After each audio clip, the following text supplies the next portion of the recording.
Here's what's cooking on today's Sports Stove Local Hour. We are talking EKU football. Long road trip behind us, long road trip ahead. We're also going to talk to two great guests, including the record-setting Patrick Nations and defensive end Jeremiah Bailey. That's what's cooking on today's Sports Stove Local Hour. McKinney looks, steps into pocket, throws, open receiver, touchdown! Colonels, we're not done yet! Our identity is we're going to press for 40 minutes, we're going to play up-tempo, we're going to play with unbelievable passion, and then our brand is the most exciting 40 minutes in sports.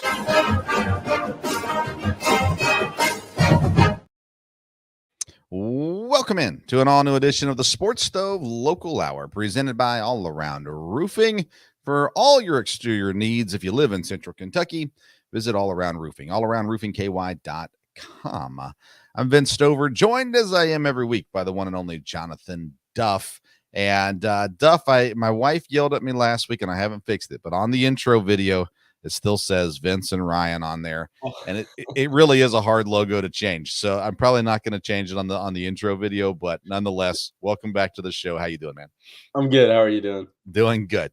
I told my wife, I said he's not an egotist. It'll be okay. It'll be all right. No worries on that. they know you're not Ryan, and just because you're a little bit more buff than Ryan, that's the main thing that stands out. No, I'm kidding. Okay, so let's just get it over with. Southern Utah, not the trip you guys were hoping for. No, not at all. And like you said, let's get it over with. It sucks to talk about it. Obviously, we'll recap it here, but as far as the team goes, it's behind us, and all of our goals are still in front of us. So just moving ahead, full steam ahead, and going to learn from it and look to bounce back. Coach talked about just the non-ideal situation with the bus ride to and from and up the mountain, down the mountain, even flying in and driving an hour and a half after you get there and all that kind of stuff. Not the most ideal thing. Obviously, you guys as players don't have any control over your conference and who's in the conference and all that kind of stuff. But have you, in your years here at EKU, have you experienced a road trip like that where you had that much oddness, I guess, getting to the stadium from the hotel?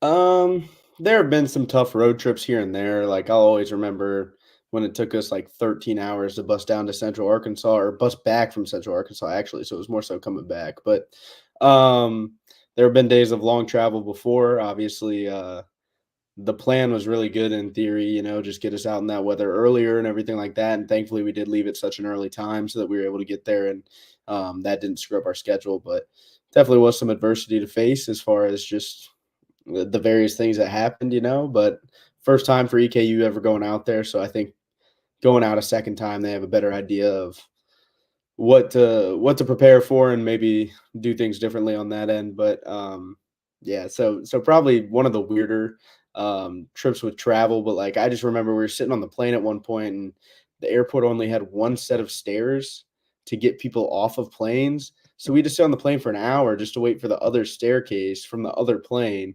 So just stuff beyond anyone's control to prepare for or anything like that. So Definitely a weird trip. In the moment, do you realize, hey, this is kind of screwing up our routine, or is it more afterwards? It's not an excuse. Coach obviously will never make excuses for losses and things like that. But is it something before the game you think, man, that was kind of weird, like it's throwing off a routine, or is it more after the game you look back and go, man, not that it would have made a massive difference, but it definitely just kind of threw the juju off a little bit? To be honest, I like in the moment you're annoyed, just like anyone, like you fly commercial and you're annoyed just at the travel, sometimes stuff like that. But just wanting to get off the plane and get out because we were going to run a little practice out there, and we did, but we wanted to all get to practice and stuff like that. So, I mean, maybe annoyed in the moment, but like you said, never blaming anything on that. And honestly, if anything, it's good, let bumps in the road hit. I mean, obviously it sucks on travel day or whatever like that, but like teams got to face adversity and roll out and play no matter what the circumstances are. And so that's something that we pride ourselves on and that we need to obviously attack better next time. But it really doesn't make a difference. We just need to handle it maybe better than we did. Now, you guys practice at a local high school? Yep. Yep, we did. And then I saw just pictures of the kids. I didn't read about what all that was entailing. Talk about that experience a little bit, because was that unique, or is that something you guys have done before? We've practiced on longer trips. We've gone out there early, and especially in Utah with the altitude and everything. Coach actually had a really good plan to get out in some higher altitude than even St. George, I think is where Southern Utah is. Than St. George. So we were in higher altitude than other, but that was just to, to kind of see how it would be, and also good for people like the specialists to get the kickers and punters out there and kind of see how the ball flight is a little bit different, because it is a lot different. And so it was a really good plan. We got out there early and did that, and then it was just real cool. I guess there were some kids in the area. They were playing basketball or whatever it may be, and just wandered over when we got done with practice, and a bunch of smiling kids, and wanted to meet the players. And so it was a very nice unplanned event right there. Oh, that's cool. That's Yeah. cool. I think you guys flew into St. George, and Cedar City is the college. Yeah. I believe so. Yeah, that's fun. And like I said, the pictures were fun, and as well. Vincent Munlin was on the press conference this week, and I was really impressed with his. And he was talking about the team and how the team was handling everything, and I kind of brought it up with him, like from spring to summer to the season. You guys that have been around for a long time have all been incredibly positive coming into this year. And I kind of asked Vincent about that, like what has that been that has kept the guys so positive, and even coming off of this loss. And Vincent was honest about, hey, we know the season now, we got to win. Like, we understand that, but I guess similar question to you. How have you guys been able to be so positive from the beginning of this team that was a brand new team put together? It just seems like Ryan, you, Vincent, everybody's just been so positive. Yeah, and I think it's funny as you look at, there is a new team, but you also look at me, Ryan, Vincent, Stone, BJ, Trey. All those people have been here for 5 years together. I mean, we only have like 8 of us, I think, left in our class, and then Peyton Collins, who's been here, he's here for 6 years. Yeah, and that's a really tight knit group. And it kind of all starts with that group, the guys who have been here, played a bunch of games. And we were, my class was a part of Wells's original recruitment class. And then Peyton's been here for all Wells's time. And so it's kind of like now we get the chance, being the old guys, to set the culture and run things the way we want to run. And so coach's culture is really instilled in the program now. And so, yeah, we're able to do that. And one of the things that Coach Wells always preaches is the really good teams are player led. And so I think we've done a really good job stepping up and doing that when it's called for it, and as much as we can. And also, like you said, it's we're tighter than usual. And that's a cliche that you hear a lot of teams, but like I said, part of the culture is brotherhood and to love and serve each other. And so I do think you have found with this team more people hanging out outside of the lines of football, and even getting extra work in together and stuff like that. We don't have a bunch of, as Coach Wells says, independent contractors that are off just for me. They're in it for the team. And so I think it just speaks to the culture and the standard that we've built here, even through these tough times, that everyone's staying together. Last thing before we get to our first guest tonight is something else Vincent mentioned. And I meant to ask you this before we came on air. So if you don't want to talk about it, that's fine. But he mentioned there was going to be a team meeting and players meeting in that. And he was excited about what that was going to entail. It hadn't happened yet when he mentioned it. Any comments on that, and how you think it helped or anything like that?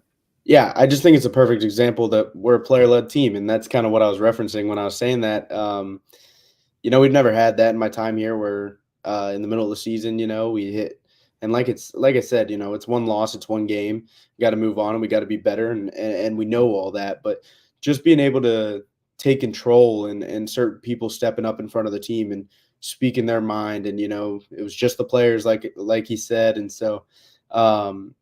I think a lot of positives came away from that, in the sense of just making sure everyone's on the same page: offense, defense, special teams, and then individual position groups, and also just build a lot of positive energy for a really great work week this week. And that was one big thing. We just coming out positive, coming out energetic, making sure that stuff translates on Saturday. It isn't just practice. And so I think a lot of positives came out of that. And so I'm excited for this weekend and the energy that we bring and just continuing to have each other's back.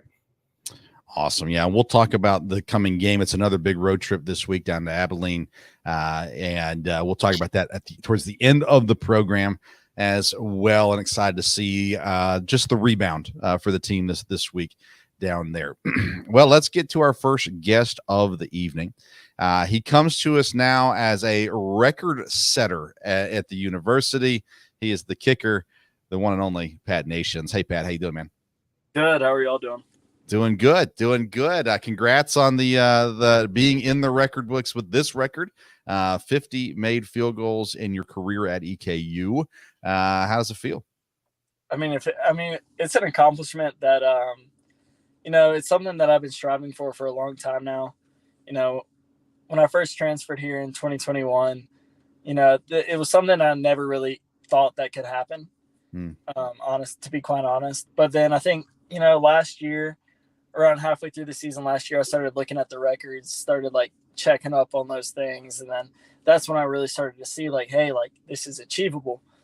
And, just had to keep on doing what we were doing as a team, as a unit, especially as a specialty unit. And, it finally came a little later than I was hoping for it to come. I mean, we hit a couple field goals earlier in the season that I missed, short ones, but if we hit those, we would have had it earlier, but, it finally came. So it feels great. It's a great accomplishment, something that I will for sure remember forever. Now, was it last year when you started here and, Parker just passed this milestone? He's now the record holder in this. You started going, hey, what are the records for kickers here at EKU?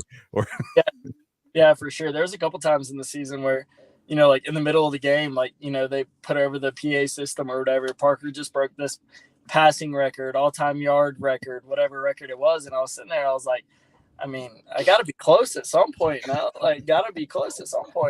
So I started like looking into it a little bit. And I think that's really probably what kickstarted the whole journey towards like, okay, not only are we chasing conference championship, national championship, just for myself, for the unit, this is like something that's very achievable.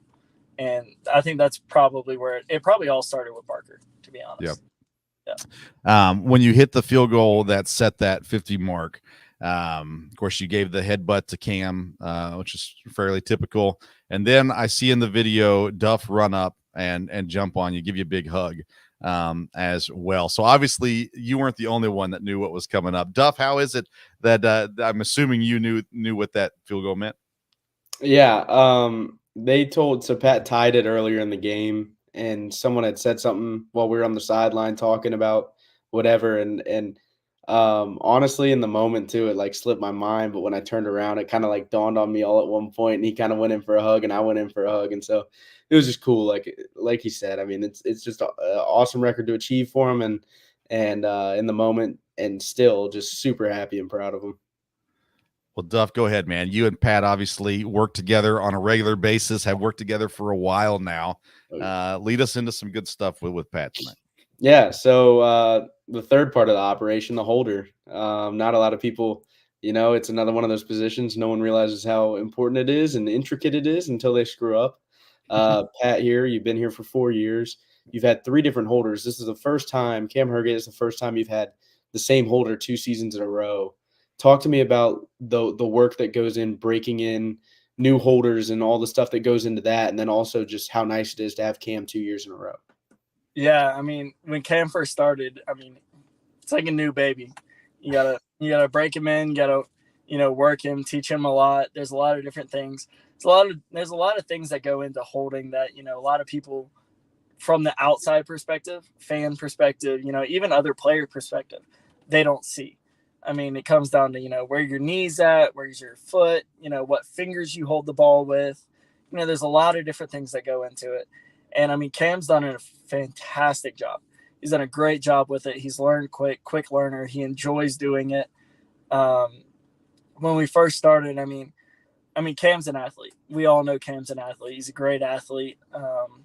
He's just got an eye for the game, hand for the ball, like everything. He knows what to do, when to do, how to do.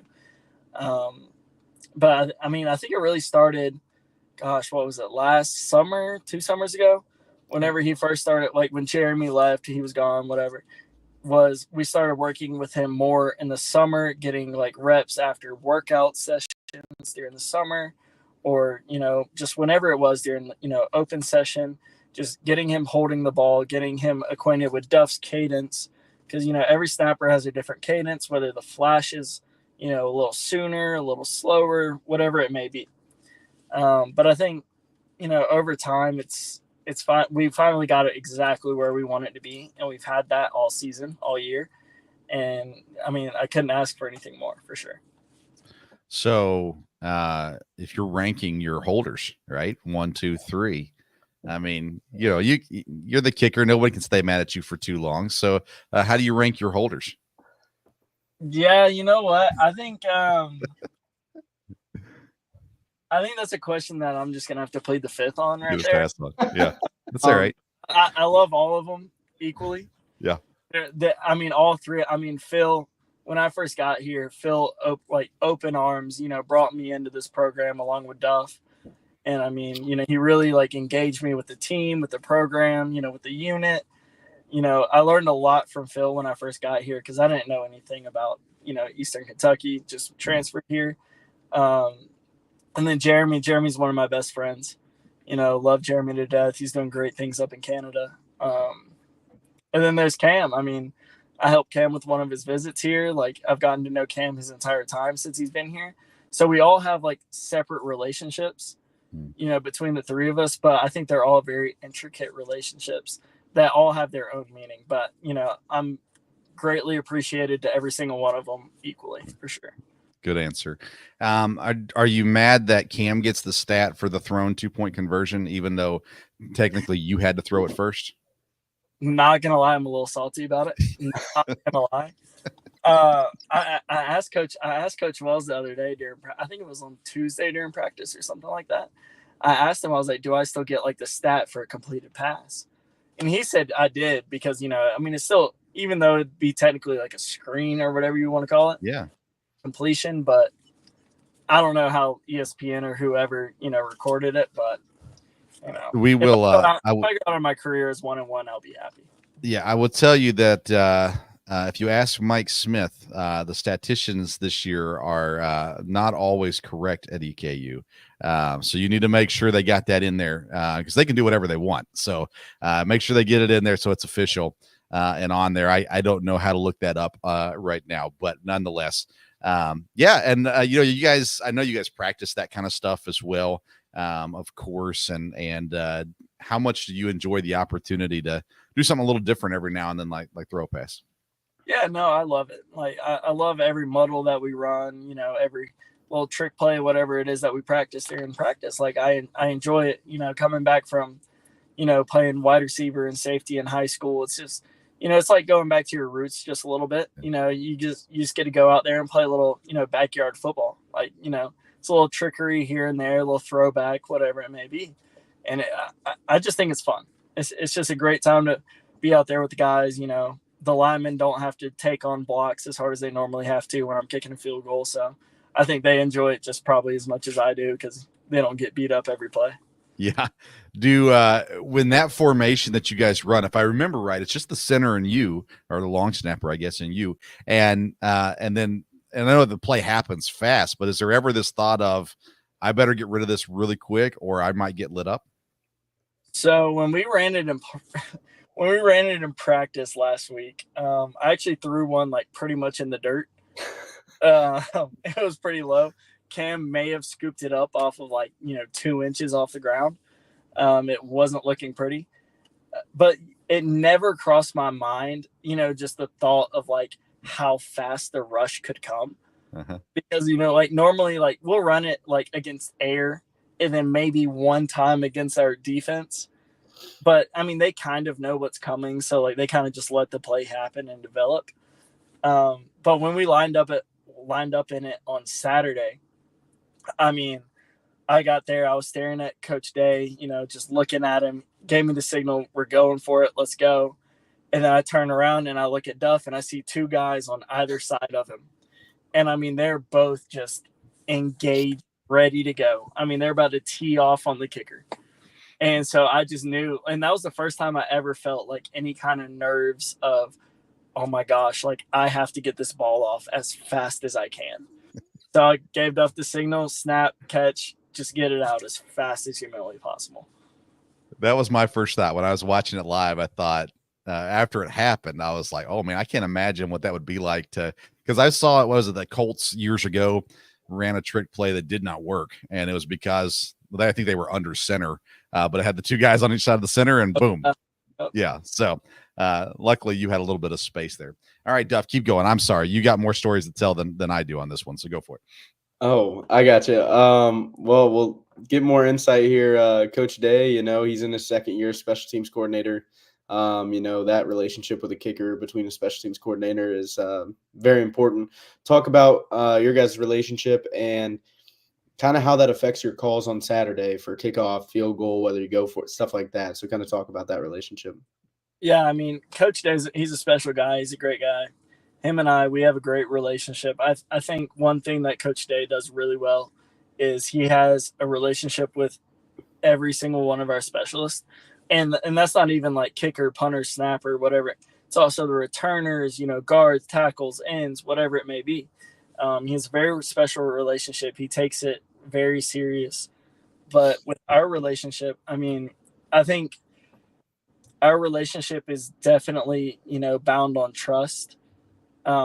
Whatever I may tell him what I'm feeling, like if the game's windy, like if it's a super windy game, and involving kickoffs, like, hey, like we kick off from the right hash.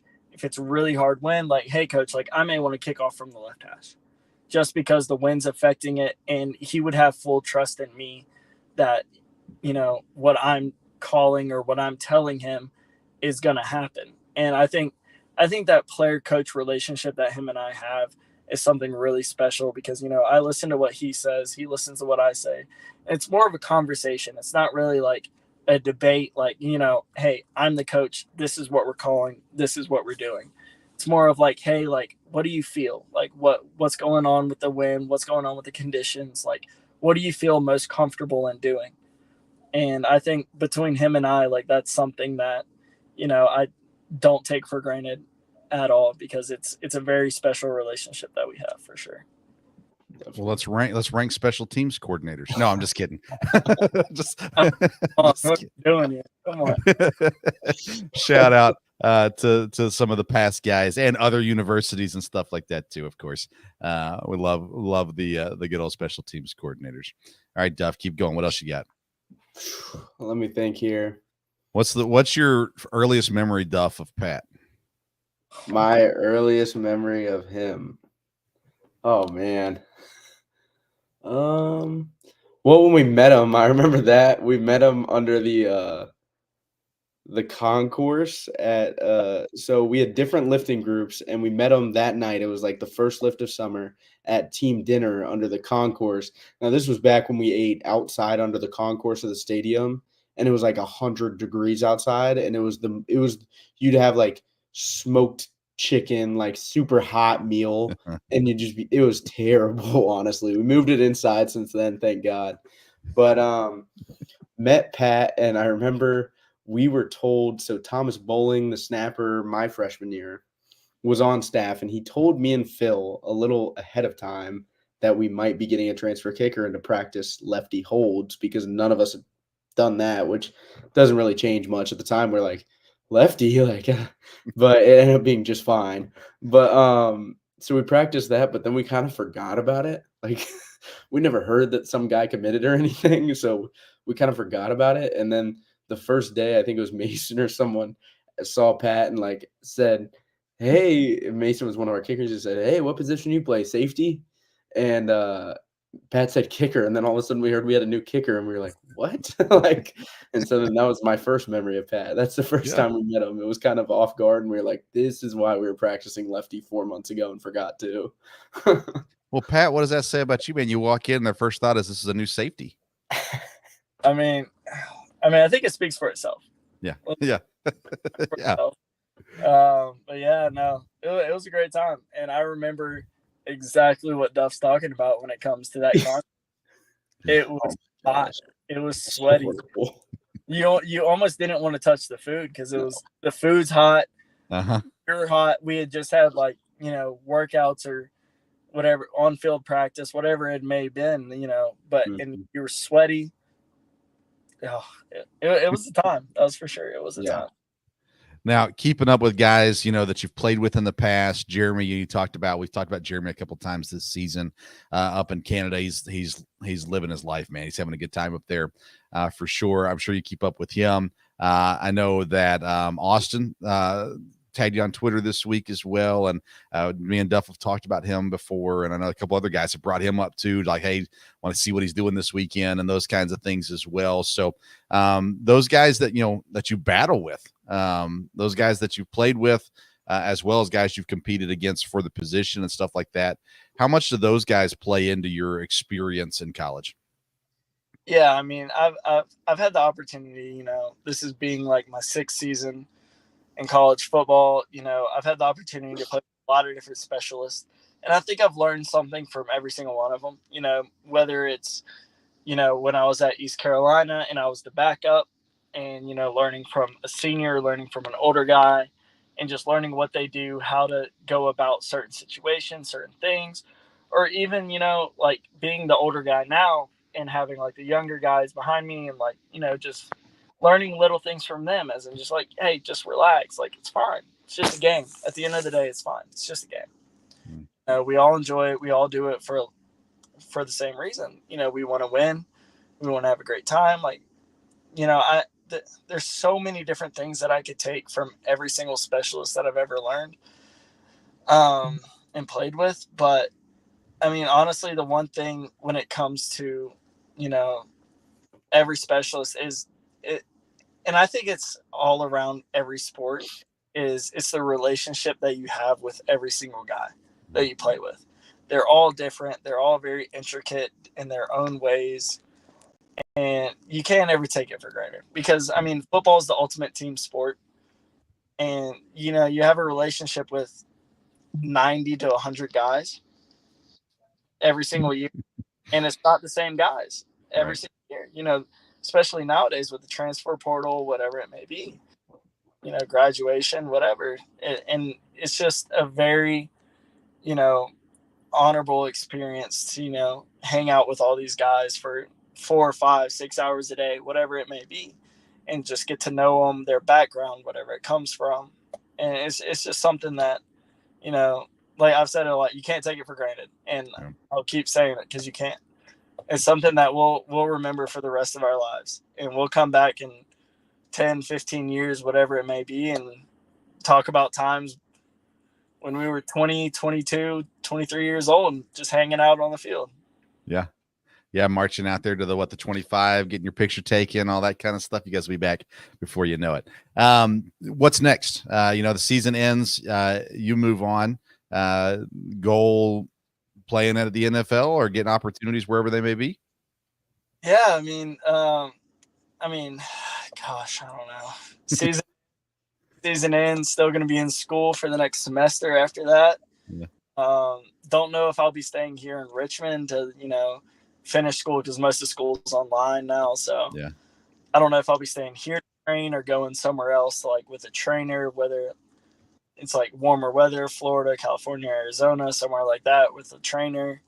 I don't know, but I'll definitely give it a shot. That's for sure. Yeah, there's definitely no holding back. I'll do, anything and everything I can to get that opportunity. Cause I mean, I think that's all that we really want is just that little chance, a little glimpse of hope, like, hey, got a chance. If I have it, I'm going to take it. Has Jeremy been pitching you on the CFL at all? I don't hate the CFL. Yeah. At all. Yeah. I love the rules. It's something that I think that I could work with very well. Yeah. Yeah. All right, Duff, what else you got? Anything else for Pat?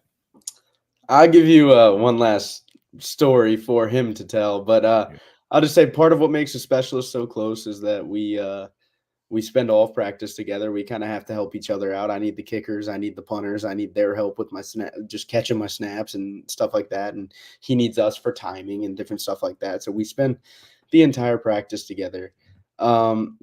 Also, the other thing that makes it unique is when one of us gets yelled at, the rest of us probably get yelled at. And so we're on our way out the door now. So we can maybe mention the story of one spring blizzard. Do you know what I'm talking about? This. Do you want to tell that one? What the When four we four when we four seat? that's yes, but then the one when we got called out in the middle of practice, field goal, and we had no idea we had to go. There was one practice. Well, the one that I was referring to, we had rain, hail, sleet, snow, sunshine, all in the matter of 2 hours of spring practice. It was just horrid. It was so bad. Hated it. Worst specialist day of all time. No, it's terrible. But the other day, it was during the spring. We were all just on the side, like in our little corner, chilling. Like it's spring practice. It's early in the morning. Like we have morning practices. We're thinking, oh, it's like 35 degrees. A little snow on the ground still. We're not gonna have field goal to win like we normally do after every practice. So we're just kind of chilling there. So I'm like, oh no field goal to win. I don't have to worry about anything for the rest of the day. Offense, defense, they're like going toward like they have their period. So they have a little thing called red zone lockout. And during that red zone lockout, magically Coach Wells goes, yeah, field goal. And we're just standing there, haven't kicked in probably, an hour, 5 minutes, something like that, in 35-degree weather. And that's just not me. Like Duff hasn't snapped. But held. Helmet's not on. We're just all standing over there like a bunch of penguins, like all huddled, like trying to stay warm. And we had to go out there and fully operate during a red zone lockout. And I think I made Jeremy get out of his stance for the snap. It was not a good day. It was an operation by anybody. It was just a bad all around. We were not ready for that moment. Not a clean operation. From then on, we were ready in the middle of practice for any random field goal call ever. Always ready. Well, Pat, I appreciate you taking time for us tonight, man. And obviously, we celebrate the 50 field goals, but not done yet. Still got a whole half a season to go. And so good luck the rest of the way, man. And I'm sure we'll chat with you at some point down the road as well. Yes, sir. I appreciate it. Thank you. Yeah. Patrick Nation, kicker, record-setting kicker at EKU. And that was fun. And Duff, I knew you'd have some good stories there to make sure we threw in there as well. Our next guest, we've got some hard-hitting questions for this guy because we had his mom on last week. So I've got one question I want to get answered from him for sure. We'll see if we get to that or not. But he is the starting defensive end at EKU. He's also on the receiving end of the 2-point conversion that gets credited to Cam Hergott and not Pat Nations this week. And you are muted, just so you know, Jeremiah, but he's back with us again. Jeremiah Bailey. How you doing, man? Good. How you doing? Glad doing awesome. How about that catch, man, this weekend? Oh, yeah. It's just something we practice all the time, something we always in Coach Day hear about, especially me personally running the fakes and everything. And, just actually like being out there and that's actually the call that we're going to go with. Coach Wells say that's the call we're going to go. We come out in the half, we go score, we're going for 2 no matter what.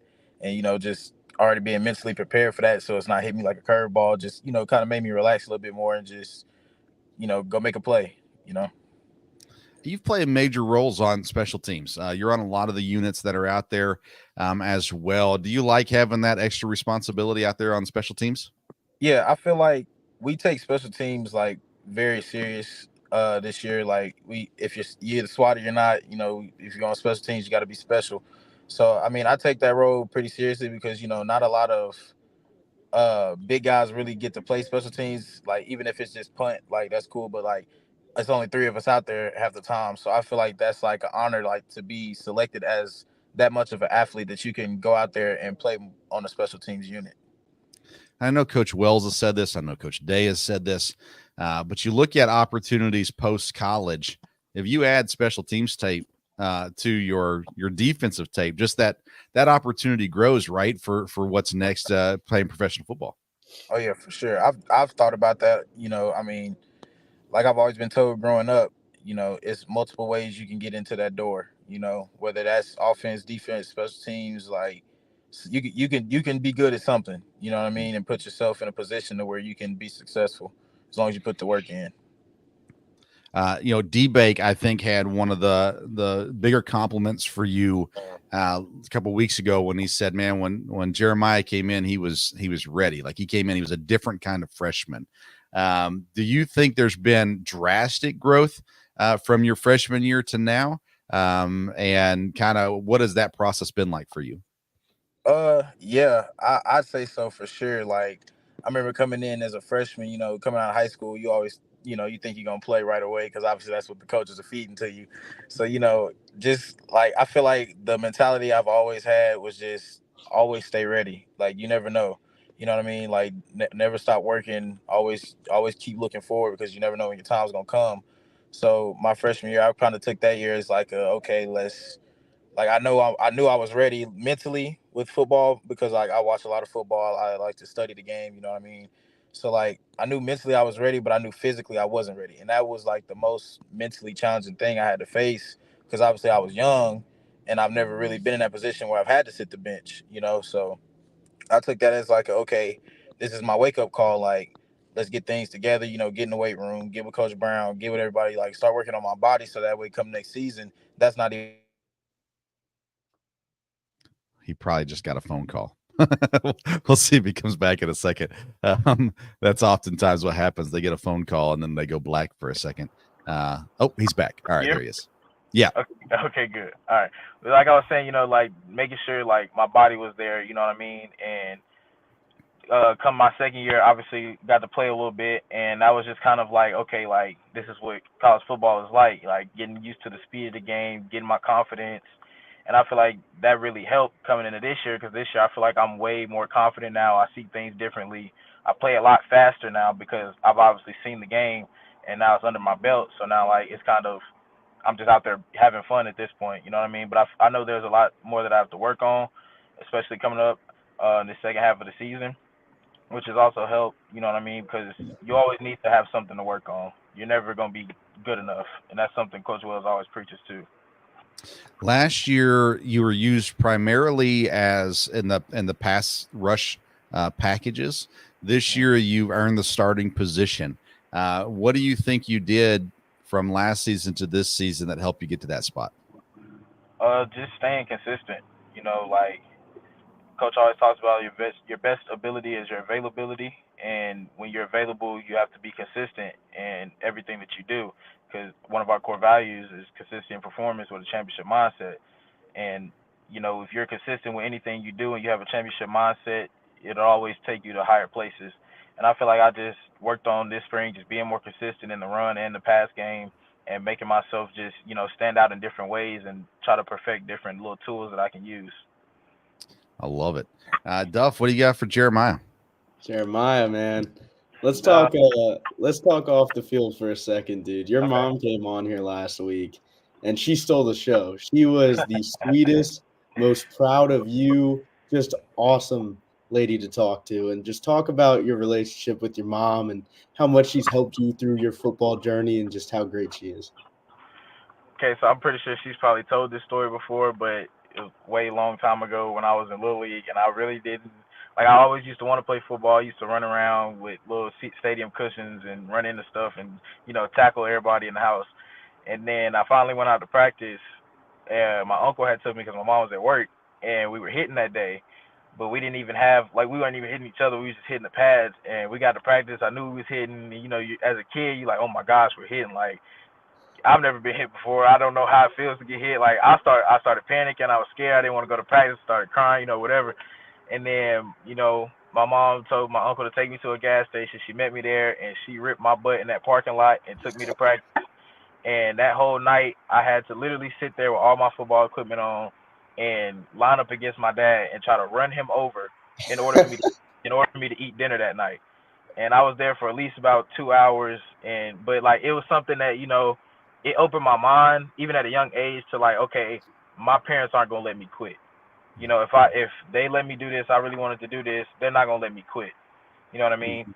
And so she's always been like that. Like I talking to Gabe all the time too. He's like, dang, your mom was at the Utah game.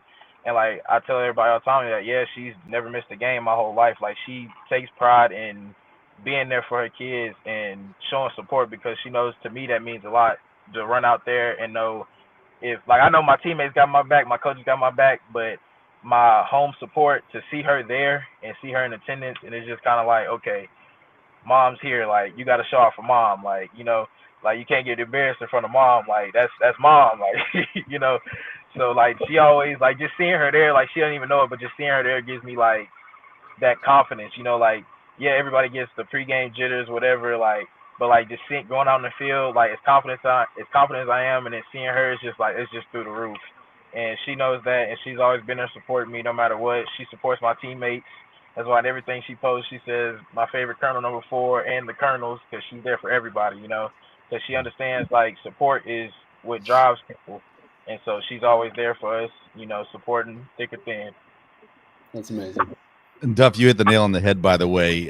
She was the guest of the episode last week. Oh, yeah. Like, I got comments about how fun that conversation was as well. And that's really cool. And I've always appreciated your mom's support of this program as well, too. And that's been neat to see. Talk about you're not the new guy anymore, but you got a bunch of guys that have been there a long time too around you. You got some old geezers on that D line. So, how is that relationship? Because they've all said the same thing. Like, Jeremiah fits right in. It's not like he's 3 years younger than us. It just makes sense, right? How have you been able to fit in with the guys that have been several years older than you? Pretty well. I mean, like I said, coming in, like, I was already kind of, like, up to the game, you know what I mean? So it kind of made it easier for them to attract to me because it was like, okay, we don't really have to teach him much, but we can give him little keys and tools to add on to his game. And it kind of helped us grow because it was in a point to where we was all helping each other. It wasn't like little bro, big bro type of situation. Because, I mean, me and Ryan have known each other for a while because, we trained back at home together. And I met Gabe on my official, and me and Gabe kept in touch, like, through the rest of my spring and high school and whatever. And me and Gabe have just hit it off since we've been here. That's, like, my best friend. And so, I mean, it was kind of more like we all just got along. Like, like, it was always, like, brotherhood from the jump. Like, it never really felt like they were too much older than me because we always hung out. It never really felt like I was too much younger than them because they always kept me included in everything, So it was just perfect, you know what I mean? And they're like my brothers, you know what I'm saying? Like, I love those guys to death. So let's talk about competition a little bit in practice. You've had the chance to go up against Peyton. You've had the chance to go up against Josiah, who's now on an NFL practice squad. Vincent Munlin now playing on the outside as well. What has that competition been like to help you grow as a college athlete, going up against guys like Josiah, Peyton, Vincent, and others? Tremendous. I'll take it back to my freshman year when, at fall camp bodies started dropping and people started getting hurt. So I remember my freshman year, and I remember coming into college at maybe 235, 240, something like that. And I think it was like halfway through the first week, and I think KD had got hurt. Well, it was like minor injuries, and basically everybody had gotten hurt or concussions. It was what it was concussions. And so I had to go in. And I remember my first rep, I had went in there, and it was against the ones. And Coach Hawk was like, "Yeah, Bailey, go." And my eyes was just, because I was like, okay, like, I got to put on a show, but I don't know how fast this is going to go. I don't know how hard they finna hit. And so I remember my first play, it was a down block from Peyton, and Peyton cleaned me up. I can't lie, Peyton cleaned me up. And it was just like, okay, like, but ever since that moment, like, like Josiah, Peyton, Vinny, all those guys, like, even like moments earlier in practice this week, like, just little stuff that, like, I see them do to me or I do to them, and they, like, give me little pointers from their point of the ball, like, okay, that was good right there. That was perfect hand placement. Like, that was a good play right there. Or, like, they've just been, like, major helping tools for me, especially Peyton.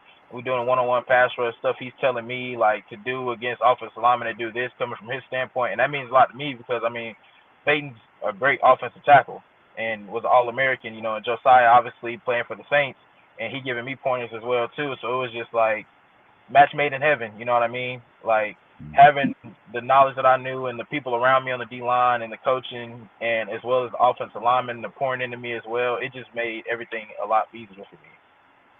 Awesome, man. That's cool to hear too, because I would think that most offensive linemen wouldn't want to do that because then they get beat in practice, so they're Yeah. afraid to give out I mean, some that tips. also makes it more competitive because I mean I tell Peyton stuff he knows that I do. He tells me stuff he knows he do. So when we go against each other, it's just like, okay, like you got to switch it up. Like it makes us have to work harder. You know what I mean? Yeah, Like yeah, because we know what each other's gonna do. We know how it just makes it a lot more fun and competitive at practice. definitely. That's awesome. All right, Duff, what else you got? Yeah. So in college, you've now caught a pass in the end zone, and you've recovered a fumble. I think it was scoop and Yeah. scored one, Yeah. however many yards, a long way into the end zone and run into the end zone. Share kind of that rush, that feeling, and what goes into the celebration after, if it's pre-planned or not, because especially for those of us who may never get that experience. The Southern Utah one, I actually did not think the ball was gonna come to me until like right before the play snap, and the guy that was actually at the point, he didn't even know that I was behind the shield because he just like ran directly right past me, and the linebacker also ran in the same line as him. So as I'm running around, I was like, okay, I'm about to score this. So I was more worried about the catch than anything. So like my mom wasn't even there. So by the time I caught it and I looked around, I was like, oh shoot, like let's celebrate, like, and it was just kind of like think. So I mean, it's not like I had nothing planned. It was just kind of like, okay, what's the quickest thing I can do right quick? You know what I mean? And Yep. then as far as the one last year, I think it was against Tarleton or Stephen F. That was like a 46-yarder, and I was just tired.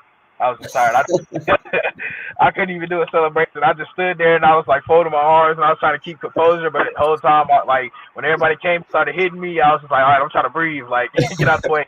But yeah, I mean, my celebrations more come when it's more of like in between the downs on the defensive side. You know what I mean? Because I know that gets everybody excited, fans, the Mhm. players. So I always try to give like a little yell or something. Try to get everybody going. No doubt. The season so far, you got 18 total tackles. Still looking for the first sack of the season. So is there something that you've got that you're kind of studying specifically into each game now, going, okay, how can I get back there and finally take down those stinking quarterbacks?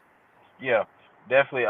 We was all talking about that when we came in to watch film earlier this week and this morning around 8 o'clock, and we was all just talking about like different ways we can get involved. Because like for me, I'm more of like, okay, stop the run to get to the pass type of guy, but I like to overthink most times and get optimistic and be like, okay, well they can run the ball in this certain situations, and so I feel like talking to Coach Mathis and some of the guys this week, and it was just like I just need to take the thinking out of it and just go. Just get back to who I was last year and just run through people's face and then just figure it out once you get near the quarterback. You know what I mean? And I feel like that's the mentality I'm taking into this week of practice that I did and taking into the rest of this season because I mean, obviously I gotta get in that sack column and that's something that I'm really hunting and I've been thinking about all week. So I'm really, really trying to strive to get a few of them this weekend for sure. I like it. Last week, your mom, she would not tell us her nickname for you. And so she said, Jeremiah won't let me tell you. I'm not allowed to tell you. Do you want to share your mom's nickname for you? Or are you going to keep that between you and your mom? It's actually Bone, but I don't know where she got it from. I've asked her several times, but I can't remember the story. So she'll probably have to come back on here and tell you that because I don't remember the story. But that's just what she calls me, and to me it's kind of embarrassing sometimes because like why are you calling me a dog treat? So that's why sometimes in public when she be like she don't say my name, she'll just yell Bone, and then everybody be looking around like Bone, and then I'm the only one that's turning around. I'm like, all right, mom, like come on now. But, See, that's not at all where I was thinking this was going. I was yeah. thinking like Pookie or something like that. I didn't see Bones coming. So that's not bad at all, man. That's not a bad one. That's not a bad Yeah. one. It's I just like more it. awkward than bad, Yeah. Listen, if you were going to switch sides of the ball, what position would you play? I've been making my claim to Coach Wells about going to running back if we get on the goal line and we can't punch it in 3 times to just put me back there and let me run through somebody's face. So, me personally, with the athleticism I have and the speed that I have, I would say I could lose a few pounds and turn into the next Derrick Henry. Okay. But I've also had some history of playing tight end, and I do like catching routes and getting out of space and being creative. So I probably say tight end just to be more effective to the game, but definitely would love to play running back. Yeah, you could do you could play tight end, but do some fullback as well, kind of motion into the backfield. That refrigerator Perry, you're not anywhere near as big as him, but No. get a few goal line touches out there. You can lead block a couple times, get a few touches, and then some play action. Go out in the flat, catch a pass. Give me a flat, make a move. Yeah. Oh yeah, I like that. I like that for sure. Your mom says tight end. That's where she's saying you got tight end. All right. Duff, anything else for Jeremiah? Oh, good. D-Bag wasn't lying when he said this guy came in as a different freshman. We're grateful for Jeremiah to have him on our side of the ball. We'd never want to go against him. And he's also the best personal protector out there. Lucky to have him for 2 years on punt with me. Yes, sir. Best long snapper in the nation. Jeremiah, I at the beginning of the season, I made a list in my preview. I did an article previewing the EKU football team. And I did top 10 talent-wise on the roster this year. I originally had you on that list. I ended up taking you off and replaced you with someone that had been around a little longer. I wanted to be nice to the guys that have been around a little bit. But I just want to say I really feel like you have that potential to leave here when you're done at EKU, to leave as one of the best defensive linemen that have been here in a very long time. And I say that loving Rhino and loving what Rhino does, loving the other guys, D-Bake, Gabe, all those guys, love them all. Your talent to me just stands out, just like Matthew Jackson's talent stood out. I foresee you, especially if you stick around, and I hope that you do, but that's, you do you. But I think you have that potential to leave here as one of the best defensive linemen that I ever played here. So keep up the good work, my friend, and we're excited to cheer you on the rest of the way, and hopefully talk to you again here at some point down the road. Sure, we will. Thank you so much. You're welcome. Jeremiah Bailey, defensive end, EKU, 2-point conversion catcher, receiver as well. And man, it's fun to watch him out there. And yeah, he's out there on almost every, if not every, maybe not kickoffs, but he's on a lot of special teams. Yeah, he's vital to our special teams. He actually just got special teams player of the week, and Coach Wells made very clear to say this is not for his 2-point conversion catch. It's for everything that he does. He's a freak athlete, a freak of nature. And so, like, I wasn't kidding. We're super lucky to have him on our side and on our special teams and on our defense doing the damage that he does. Love it. All right. So this week, you guys take another trip. You're going to Abilene, Texas, Abilene Christian. They've obviously had a good season. They're coming off of a big loss this week, I think against North Alabama. So they're going to be riling and ready to go. You guys coming off a big loss. You guys are going to be riling and ready to go. I think it's going to be a fun game this weekend. What's the anticipation going into Abilene? What are you guys expecting to see from Abilene Christian this week? I know that they have a really strong offense, really good passing offense, number one quarterback in the league in passing. So that's for sure. Know that they're just a really good, well-rounded team too. So, you said they're coming off a big loss. We're coming off a big loss. I think what makes this league, this conference so special, and something that I wouldn't want to play in any other conference is how tight-knit the teams are and how it's going to be a battle every week. It's nothing we're not used to. And just grateful to be in a conference with all these great teams. You see, even just around college football, I saw the UAC posted something today. Their quarterback's number one in passing yards in all of college football, I believe, Division I college football. And they have that Ashton Junty, or maybe he's number 2 in all of college football. But then you have that Ashton Junty for running backs, and then we got the three running backs after that are rushing leaders are all in our conference. So there's a lot of good players in this conference, and every week's going to be a dogfight. So it's about the same answer every week, expecting a full 60-plus minute fight and a good one at it. Yeah, they're ranked, so that's always big. It's their homecoming. I don't know if you knew that or not. Their homecoming this week as well. So lots of things happening here. Abilene Christian has won their last 5 homecoming games. So there you go. So time to ruin the day for these Wildcats down there in Texas. All right. I can't think of anything else. Anything else you want to add that we haven't talked about yet that we need to talk about? Not that I can think of. I will make one point off of, or one little funny story off of what Jeremiah said about the defense and offense helping each other. Living with John Stone, our center, I get a little insight to the offensive line stuff. And I remember him coming back after practice one day and telling me, he goes, I think it was Gabe Fletcher or someone. He goes, during one-on-ones today, I think I just gave him every tool that he ever needs to beat me every day in one-on-one. He said, I told him my weakness and what he needs to do. And I realized I just helped him beat me on every rep. He's like, so I got to fix something so that doesn't happen. So Yeah. it is funny, but I think that's what makes kind of like back to what we talked about earlier. Our culture so good is that everyone's trying to see each other succeed and make each other better. And so there's definitely been a shift over the years in practice intensity and people who, you care about winning reps in practice, but you care about getting better. And so I think there's been a shift in that, and it's great to see. And it was fun to hear Jeremiah's insight on that with the great offensive tackles that we've had. Yeah, to have that culture that is a true team mindset. I mean, for years we've heard Coach Wells say the team. And for guys to be able to truly buy into that, it says a lot about everyone, the individuals involved, the coaching staff, the players, to truly buy into that, help each other get better. It helps the team get better, obviously. And so it does no good if the offensive line is great if the defense stinks. Right. So they want to help, and same other way around. If the defense is great, but the offensive line can't protect, well, you get these guys getting all these sacks in practices, but what happens in the game? Well, the other team gets a lot of sacks. So you want everybody to get better. And I think that's really cool to hear those stories and see that camaraderie between you guys for sure.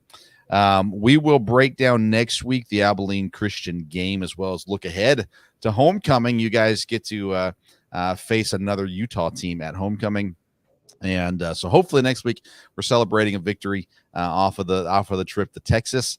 And either way, we'll discuss it however it breaks down and look ahead to the next home game as well from there. I want to remind everybody you can follow us on social media at Sports Stove. It's on Twitter and on Instagram. I did not put out an article this week after the game. I wasn't feeling very positive, and so I thought it was best to keep my words to myself this week. So I didn't post anything this week, hoping after the game against Abilene Christian to post another article. That'll be on bellyupsports.com, and I will make sure to post that on social media as well. Next week, you can tune in next Wednesday. Me and my dad will be here talking Major League Baseball playoffs, as well as NFL week picks and all those kinds of things. And then next Thursday, we plan to be back here talking EKU football as well. Got some big stuff coming down the line for the show as we kind of wrap up not only the season, but even this program wrapping up at the end of the football season at some point around graduation and things like that as well. So we got some big things coming up. We'll hopefully announce those very soon. In the last month, Duff, between the local hour and the other shows we do, we've had over 2,600 listeners tune in over the last month. So we appreciate everyone jumping on, commenting, sharing, liking, all those kinds of things. Really appreciate everyone that tunes in each week. Don't forget about All Around Roofing. If you live in Central Kentucky and you have any need on the exterior of your house, roofing, gutters, siding, windows, whatever it may be, All Around Roofing can help you. allaroundroofingky.com for more information there. He's Jonathan Duff. I'm Vince Stover. Thank you for tuning in to tonight's edition of the Sports Stove Local Hour. Until next time, we'll see you